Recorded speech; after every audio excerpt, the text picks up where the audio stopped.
Hey guys! So, I'm back. So, may gusto lang akong sabihin. So, meron po tayong good news and bad news. The good news is of course, nakapanganak na po si Mrs. Very, very healthy po yung aming baby girl. Siya po ay ipinanganak noong October 16 around 9:45 a.m.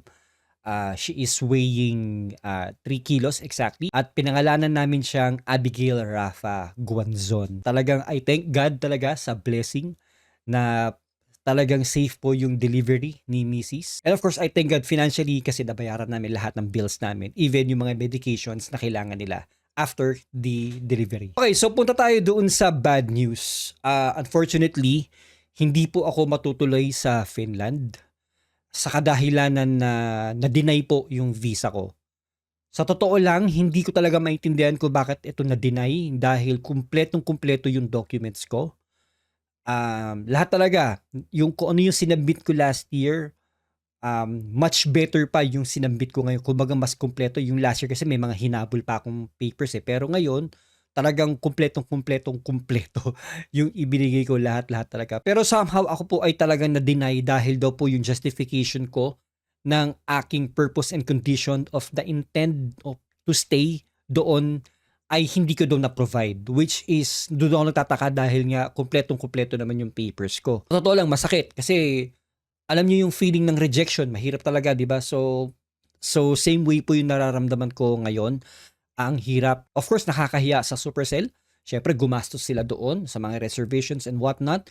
At syempre, sobrang sayang yung opportunity na dito. Pero somehow, I am also happy. Siguro kung wala akong newly born baby, ay talagang napakasakit at talagang super lungkot ko dito. Pero dahil meron akong newly born baby, ay talaga bang I am super happy na hindi ako aalis dahil hindi ko sila kailangan iwanan. And talagang maybe this is God's will na hindi ako matuloy, or you may call it the universe doesn't allow me na pumunta doon. And it's much, much better na talaga if I stayed here with my family. Pwede sana ako mag-reapply pero hindi ko na magagawa dahil 2 weeks na lang ay yung pong event na, magpapaschedule pa tayo doon. So talagang medyo matatagalan tayo kung magre-reapply or magre-reappeal tayo doon sa kanilang decision.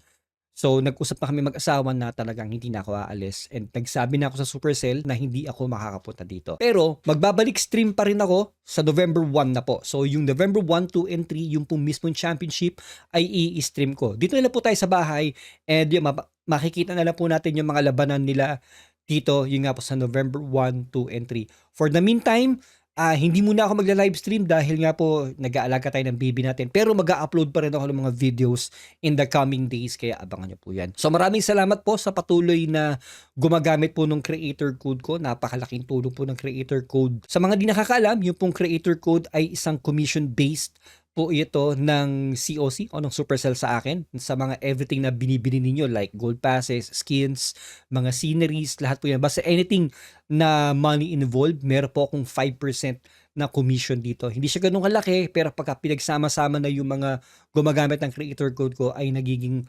maganda at malaking tulong po ito sa amin. Promise talaga, dito kami kumukuha ng aming pangkain, ng pambili ng diapers, ng gatas. Kaya thank you talaga. Alam niyo kung sino kayo. Kaya yung simpleng-simpleng pag-e-enter ninyo ng code na laser ay napakalaking tulong no sa pag-e-enjoy natin sa Clash of Clans at sa iba pang games ng Supercell. At ayun lang po, abangan niyo po yung mga videos ko, and magbabalik po ako ng live stream sa November 1, 2, and 3. Maraming salamat mga boss. Alright.